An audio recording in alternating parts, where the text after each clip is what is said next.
Autoritetet amerikane kanë konfirmuar se banda më e rrezikshme e Venezuelës, Tren de Aragua, tashmë ka hyrë në territorin e SBA-s, duke ngritur shqetësime serioze për sigurinë publike.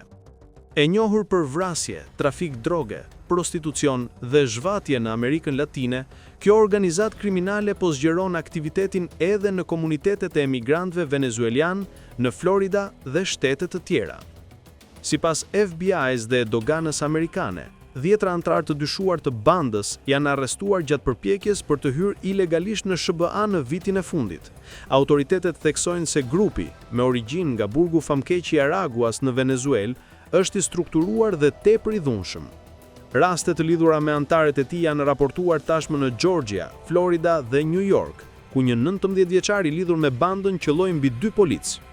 Ekspertët paralajmërojnë se mungesa e bashkëpunimit mes SBA-s dhe qeverisë venezueliane e bën pothuajse të pamundur identifikimin e kriminalëve që fshihen pas valës së emigracionit.